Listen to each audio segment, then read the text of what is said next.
예, 안녕하세요. 자, 이번 시간부터는 코어 데이터를 활용해서 이제 데이터를 저장하는 방법에 대해서 알아보도록 하겠습니다. 자, 이 코어 데이터를 활용하는 방법은요.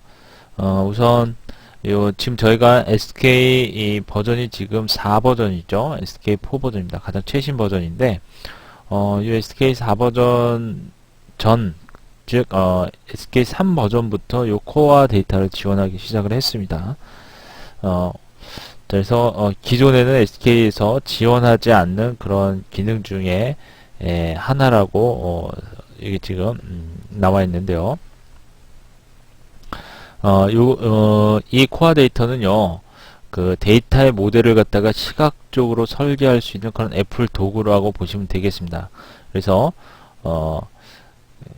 SK3부터 이제 요 기능을 갖다가 지원을 하고 있고요. 그리고 이러한 지원으로 인해서 이제 아이폰 개발자들에게서는 상당히 유용하게 사용할 수 있는 그런 기능이 됐죠. 그래서 소위 뭐 축복을 받은 어떤 그 기능이라고 얘기를 하고 있는데 그만큼 그 사용상 편리하다는 얘기가 되겠죠. 그렇죠. 자, 그러면 우선 새로운 프로젝트를 먼저 만들면서 차차 그 이론적인 부분 좀 설명을 하도록 하겠습니다. 자, 우선 요것은 자, 여기서는 일단 엑스코드에서 새로운 프로젝트를 먼저 만들도록 하죠. 어, 이때 기존에 있던 그 데이터를 가지고 계속 해야 될 것 같은데요. 자, 일단 엑스코드를 이용해서 좀 먼저 봅시다. 먼저 보고 그리고 하나하나씩 데이터를 만들어 가도록 하죠. 음,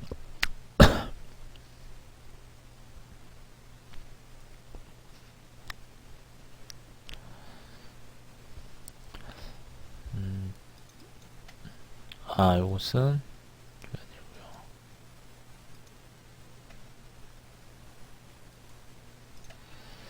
일단 크레 프로젝트 해주시고요. 자, 이 템플릿을 뷰 베이스드 어플리케이션 자, 이번엔 요 윈도우로 하겠습니다. 윈도우 베이스드 어플리케이션 템플릿을 선택을 해주시고요. 자, 그리고 아이폰을 선택을 해줘야 되겠죠? 그죠? 그리고 프로덕트 네임은 184로 하겠습니다. 184로 해주시고요. 여기서 보시면 이 아이폰 다음에 우리가 그동안 이제 유저 코어 데이터를 선택을 안 했죠. 이제 제가 유저 코어 데이터 이제 코어 데이터를 활용하기 때문에 유저가 아니라 유스 코어 데이터라고 하는 이걸 체크를 해줘야 되겠습니다. 그렇겠죠? 체크를 해주시고요. 그 다음에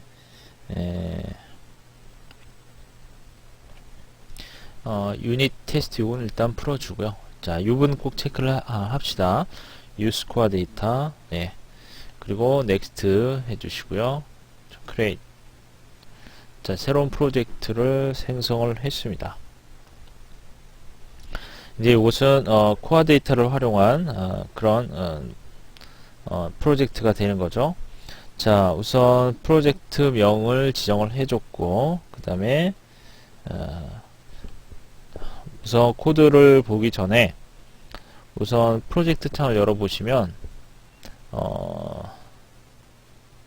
자, 델리게이트가 있고 여기 보시면 그렇죠? XCD 데이터 모델이라고 하는 어떤 새로운 파일이 생성이 됐습니다. 그렇죠? 자, 여기 요걸 선택을 해주시면 그 왼쪽에 어떤 새로운 것들이 쭉 화면에 보이죠? 그렇죠? 뭐 엔티티가 있고 그 다음에 뭐 패치 리퀘스트, 뭐 컴퓨레이션 뭐 이렇게 이제 항목이 있고 여기 보시면 이 왼쪽 영역에는 그 데이터 모델 편집기가 이제 나와 보입니다. 이거 이제 데이터 모델 편집기라고 합니다. 그래서 이제 저희가 나중에 요 이제 편집을 할 때 이제 사용을 할 거니까요. 일단 이러한 것이 있다는 정도로만 알아두시고요.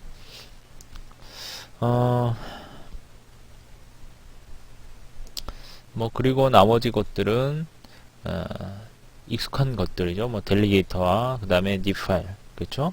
이런 것들은 익숙한데 이 부분이 조금 생소한 폴더가 되겠죠. 여기서는 모델 D로 나와 있죠. 예.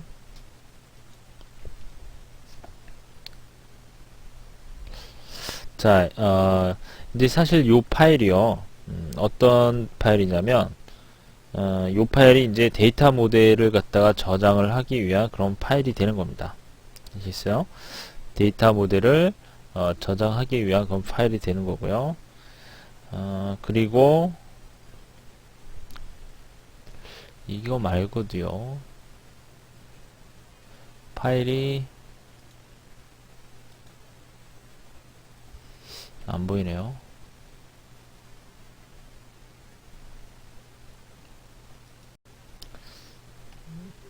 여기 있습니다. 여기 보시면, 요 모델 D 옆에 보시면, 이제 그, 모델 D가 없는, 확장자명이 D가 없죠. 이 D가 없는 요 파일이 있는 것을 알 수가 있습니다. 여기 클릭을 하셔도 나오죠. 클릭하게 되면, 자, 이렇게 이제 그, 요걸 확장하면 되겠는데, 이거 옆에 보면, XCT 데이터 모델이라고 하는 D가 없습니다. D가 있고요. 그렇죠? D가 없는 요 파일을 하나 볼 수가 있는데요. 요것은 이제 우리가 이제 코어 데이터를 활용하게 되면 이제 우리가 코드를 작성할 필요가 없이 데이터 모델을 갖다가 그 시각적으로 어떤 디자인을 할 수 있다고 그랬었죠. 앞에서 잠깐 설명을 드렸는데, 그렇죠? 그러면 그 데이터 모델을 갖다가 여기 이 XCDate 모델이라고 하는 요 파일에다가 저장을 하게 되는 겁니다. 그렇죠? 제가 요 편집기를 이용해서 데이터 모델 편집기를 이용해서 코드를 작성하지 않고 데이터 모델을 이제 시각적으로 우리가 디자인을 하게 되면 그 데이터 모델을 여기 지금 보시다시피 D가 없는 파일이죠. C 데이터 모델이라고 하는 요 파일에 저장을 할 수 있게 되는 거죠. 자, 이렇게 이제 데이터 모델 편집기를 이렇게 확인을 해 보시고요. 그리고 이런 코드 우리가 이제 그 한 가지 좀 더 부연 설명을 드려야 될 게, 우리가 앞에서 그 모델 객체를 이용을 해서 어플리케이션을 한번 만들었었죠. 기억나시죠? 그때 이제 아카이빙, 그쵸? 이제 아카이빙 객체, 아카이빙을 이용을 해서 모델 객체에 아카이빙을 하고 또 아카이빙을 해제해서 데이터를 가져오고 또 데이터를 저장하는 그런 방법에 대해서 우리가 앞에서 배웠단 말이죠. 그렇죠? 그때 당시에 우리가 그 프로젝트를 생성할 때를 한번 잘 상기를 해 보시면, 자, 우리가 그 모델 객체를 만들기 위해서 어떻게 했죠? NS 코딩이라든지, 자, 기억나시죠? 자, 우리가 이제 그 아카이빙 그 모델 객체를 이용해서 이제 아카이빙을 활용하는 방법이 있었죠. 그때 당시에 모델 객체를 생성하기 위해서는 그 모델 객체를 아카이빙을 하기 위해서는 프로토콜을 따라야 된다고 그랬죠. 그때 사용했던 프로토콜이 뭐였죠? 자, NS 코딩. 자, 이제 NS 코딩이라고 하는 프로토콜을 따르도록 했고, 그 다음에 NS 카핑이라고 하는 프로토콜을 따르게 되면, 그쵸? 더 효과적으로 우리가 그 객체를 활용할 수가 있다고 했습니다. 자, 기억나실 겁니다. 자, 요 NS 코딩과 NS 카핑이라고 하는 프로토콜 선을 해서 우리가 코드를 직접적으로 작성을 했습니다. 이게 아주 기본적인 그런 전통 방식이라고 보시면 되겠습니다. 그래서 이러한 코드를 프로토콜을 선언해서 코드를 생성을 했었는데, 코어 데이터 같은 경우에는 이런 코드들이 필요가 없다는 뜻이에요. 직접 프로토콜 선언을 해서 객체를 생성하는 그런 방식이 아니고, 코어 데이터 같은 경우에는 전혀 다른 방식으로 접근을 하게 되는데요. 그 방법이, 우선 그 코어 데이터 같은 경우에는 클래스를 사용하지 않습니다. 클래스 대신에 모델 편집기에서 이제 엔티티라고 하는, 여기 보시면 add entity 이렇게 보이죠. 요 엔티티라고 하는, 여기 보이네요. 엔티티라고 하는 것을 생성을 해주고요. 그 다음에 우리가 이제 이 엔티티를 생성을 하게 되면 이제 그 코드, 일단 코드로 일단 작성이 될 텐데, 이 코드에서는 이 엔티티로부터 관리 객체라는 것을 생성을 합니다. 관리 객체요. 자, 그래서 우리가 전통적인 방식으로 코드를 생성했던 것과는 조금 다르게 다른 방식으로 접근을 하는데, 우선 용어에 대해서 간략하게 설명을 드리자면 요 엔티티라고 하는 엔티티와 관리 객체 용어가 모두 모델 객체를 가리키고 있습니다. 물론 좀 헷갈릴 수가 있겠죠. 자, 그러면 이 엔티티라고 하는 것은 다시 얘기해서 어떤 객체에 대한 설명, 어떤 설명이라고 보시면 되겠습니다. 객체에 대한 설명, 그리고 관리 객체, 관리 객체라고 하는 것은, 자, 관리 객체. 자, 관리 객체라고 하는 것은, 이제 이것은 그 런타임 시에 생성이 되는 그런 엔티티의 그 인스턴스라고 보시면 되겠습니다. 인스턴스. 엔티티의 인스턴스. 이것은 객체에 대한 어떤 설명을 가리킨다고 해야 되나요? 어떤 그런 부분이라고 보시면 되겠습니다. 그래서 일단 이 코드에서는요, 일단 데이터 모델 편집기에서는 이 모델 편집기죠. 이 모델 편집기에서는 이 엔티티를 갖다가 생성을 시켜주고요. 코드에서는, 코드상에서는 어떻게요? 관리 객체를 생성을 하고 조회를 합니다. 코드상에서는요. 코드상에서는 관리 객체를 생성을 하고 생성을 해주거나 또는 조회를 하게, 조회를 할 때 사용을 하게 되는데, 요걸 더 쉽게 풀어서 설명을 드리자면, 엔티티라고 하는 것은 어떻게 보면은 우리가 코드에서 보게 되면 어떤 클래스와 같은 역할을 하는 것이 엔티티라고 얘기를 할 수가 있을 것 같고요. 그 다음에 관리 객체, 관리 객체라고 하는 것은 쉽게 얘기해서 요 클래스의 인스턴스, 자, 인스턴스라고 보시면 될 것 같아요. 그래서 클래스와 엔티티는 클래스와 클래스의 인스턴스, 자, 요 정도로 이해를 하시는 것이 좋을 것 같네요. 자, 그러면 이 내용을 좀 살펴볼까요? 자, 요 엔티티와 관리 객체에 대해서 보면 프로젝트 폴더에 보면 이제 앞에 설명드린 대로 여기는 이제 코어 데이트, 저희 같은 경우는 퍼시스턴트가 아니라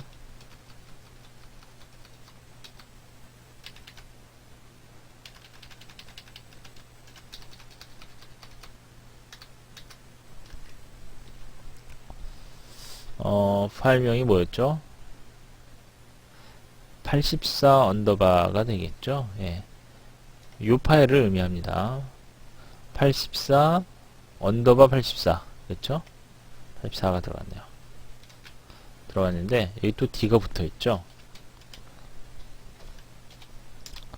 자, 모델 D라는 이름의 이제 생소한 파일이 들어있는 것을 이미 확인을 했죠. 그렇죠?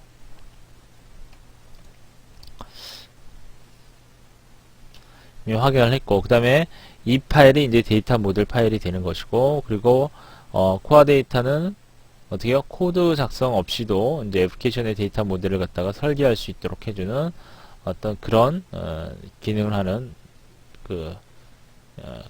그런 기능을 하게 됩니다. 애플리케이션의 데이터 모델을 어떤 시각적으로 설계할 수 있도록 하는 어떤 그런 데이터 모델 편집기를 갖추고 있는 거죠. 자, 그 다음에 이 엔티티와 관리 객체 이 모두가 데이터 모델 객체를 참조를 하기 때문에 약간 혼란스러울 수가 있습니다. 그렇겠죠. 하지만 앞서 설명드린 대로 관리 객체는 어플리케이션이 실행될 때 생성이 된 엔티티의 인스턴스를 참조하는 데 사용이 된다고 보시면 되겠고요. 그리고 엔티티라고 하는 용어는 관리 객체가 인스턴스를 참조하는 동안에 객체의 설명을 참조하는 데 사용된다 라고 했습니다. 자, 앞에 설명드린 내용과 자, 같은 개념이라고 보시면 되겠는데, 요 관리 객체라고 하는 것은, 엔티티라고 하는 것은 우리가 코드에 사용했던 자, 클래스, 어떤 클래스라고 보시면 되겠고요. 요 관리 객체는 요 클래스의 인스턴스라고 보시면 쉽게 여러분들이 이해를 하실 수가 있을 것 같아요. 인스턴스, 클래스. 아시겠죠? 자, 그 다음에 엔티티 같은 경우에는 총 4개의 프로퍼티로 구성이 되어 있습니다. 4개의 프로퍼티로 구성이 되어 있는데, 먼저 속성이 있고, 그 다음에 관계가 있고요. 뭐 패치드 프로퍼티 또는 패치 리퀘스트 이렇게 되어 있습니다. 자, 요거에 대한 구성에 대해서 좀 살펴보도록 할게요.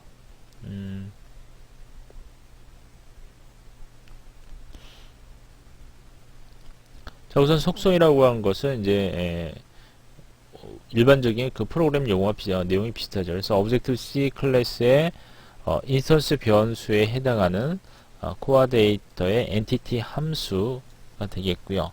그 다음에 관계라고 하는 것은 엔티티 사이의 관계를 정의를 한 그런 용어가 되겠습니다. 그래서 관계는 뭐 하나 혹은 또 그 이상이 될 수가 있는데요. 자, 이 부분도 이제 좀 설명이 필요하죠. 그러면 일단 용어에 대한 설명부터 먼저 드리고 그리고 좀 하나하나씩 자세히 좀 설명을 드리도록 하겠습니다. 자, 우선 패치드 프로퍼티 같은 경우에는 관계와는 동시에 사용될 수 없는 특성이 있다 라고 설명했는데 이게 좀 이해가 잘 안 되죠. 즉 둘 중 하나를 선택해서 사용을 해야 하는 점이 있고, 관계와의 차이점은 로딩 방식이 다르다는 점, 그리고 예를 들어서 이 부분을 뭐 사람과 집 주소, 그 다음에 이런 관계로 이어져 있다면 사람이 로딩이 될 때 뭐 집 주소도 로딩이 되겠죠. 그렇죠? 어떤 그런 의미인데요. 자, 이것을 그 다음 내용을 보죠. 반대로 사람이 집 주소를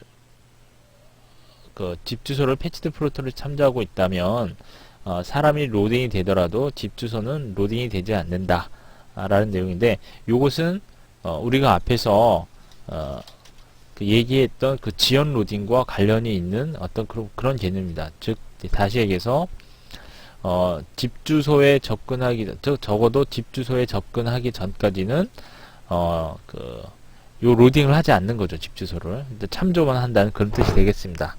그래서 일단 그런 식으로 설명을 드렸는데, 자, 이 부분을 좀 다시 한번 좀 설명을 드려볼게요.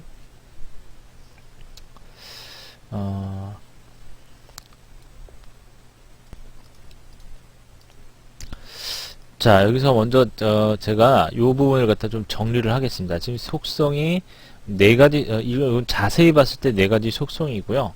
요것을 좀 세 개로 좀 묶을 수가 있는데요. 예를 들면 이렇게 봅시다. 자, 우선 속성이 있고요. 그 다음에 관계가 있습니다. 관계가 있고, 그 다음에 패치드 프로퍼티, 패치 리퀘스트 되는데 요걸 그냥 하나로 묶어서 그냥 이 패치드라고 하는 것은 뭘 꺼내오다 그런 의미죠. 그래서 어떤 가져온 속성이라고 우리가 그쵸? 꼭 번역을 하자면 그쵸? 가져온 속성이라고 하는 그런 의미가 되겠죠. 그래서 이걸 그냥 하나로 묶어서 가져온 속성이라고 보면 되겠습니다. 그래서 이렇게 세 개의 개념으로 설명을 드리는 것이 오히려 나을 것 같아요. 자, 여기 뒤에 보시면 뭐 패치 리퀘스트는 미리 정의된 퀄이다 라고 했는데, 이것은 말 그대로 어떤 그 요청입니다. 어떤 속성을 가져오기 위한 요청이라고 보시면 돼요. 리퀘스트니까요. 그래서 미리 정의된 퀄이다 이렇게 되는데, 이분이 더 오히려 이해가 안 가죠. 요청하기 위한 어떤 미리 정의된 그런 요청이라고 보시면 되겠습니다. 가져오기 위한 미리 정의된 요청. 자, 이런 식으로 이해를 해주시고요. 일단 여기에는 그 4개의 프로퍼티라기보다는 그냥 속성과 그 다음에 관계 또는 패치드 속성 이런 식으로 이해를 하시는 게 좋을 것 같아요. 자, 일단 속성을 다른 그 말로 얘기하자면 어트리뷰트가 됩니다. 어트리뷰트. 그렇죠? ATT죠. RIBUT. 자, 어트리뷰트가 되겠고요. 어트리뷰트라고 하는 것은 일단 코어 데이터의 엔티티 함수라고 되어 있는데 이것은 일종의 데이터를 보관하는 데 사용이 되는 겁니다. 예를 들면 사람이 있어요. 자, person이라고 하는 이러한 엔티티가 있습니다. 이걸 우리가 엔티티를 하나의 클래스라고 했죠. 클래스. 그렇죠? 뭐 객체라고 얘기를 할 수도 있겠죠. 그러면 요 person이라고 하는 하나의 엔티티가 있다고 가정을 할 때, 요 person에 해당되는 여러 가지 속성들, 즉 어트리뷰트들이 있을 겁니다. 예를 들면 요 person, 요 사람을 나타내는 속성, 즉 어트리뷰트에는 자, 이 사람의 피부 색깔, 어떤 흑인이나 또는 백인이나 하는 그런 인종을 알아낼 수 있는 피부 색깔들이 있을 거고, 그 다음에 머리 색깔, 그쵸? 헤어 컬러라든지 또는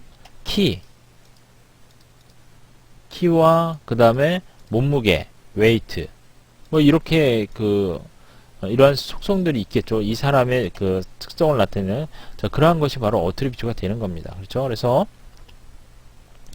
이렇게 엔티티가 있고 이러한 그 어트리뷰트가 그 엔티티에 어트리뷰트가 있을 수 있는 거죠. 결국은 요 두 개다가 이제 그 데이터를 보관하기 위해서 사용하는 그런 그 구성 요소라고 보시면 되겠습니다. 이 엔티티에는 이 속성이라는 것이, 그렇죠? 자, 그러면 여기서 이렇게 시작을 하고요. 시작할 수가 있겠죠. 지금 이 관계라고 하는 것이 이런 관계를 나타낼 수도 있는 거예요. 자, 그리고요. 또 이렇게 볼 수도 있습니다. 예를 들면 지금 앞에 설명드린 대로 이 이제 사람과 집 주소와의 관계, 그렇죠? 이 사람과 집 주소 역시 관계의 형태로 나타낼 수가 있는데, 이것은 예를 들어서 이 사람에 대한 주소가 있겠죠. 집 주소, 그렇죠? 어떻게 보면 그 주소도 하나의 어트리뷰트가 되는 겁니다. 어트리뷰트를 정의를 하거나 할 때 사용할 수 있는데, 이러한 어트리뷰트들은 예를 들어서 이렇게 집 주소를 하나의 엔티티라고 합시다. 좀 또 집 주소를 하나의 엔티티, 자, 엔티티로 생각을 하고, 그 다음에 이러한 집 주소에는 여러 가지 어트리뷰트를 갖다 포함을 시킬 수가 있겠죠. 예를 들면은 집 주소에서 여러 가지 뭐가 있죠? 스테이트라든지 도시라든지 또는 우편번호, 이런 것들이 전부 다 이 집 주소에 포함이 될 수가 있겠죠. 그 다음에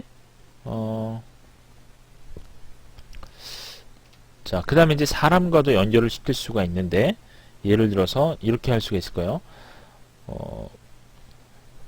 person과 그 다음에 집 주소, 이렇게 이 관계를 이런 관계를 갖다 생성을 할 수가 있겠죠. 자, 무슨 얘기냐면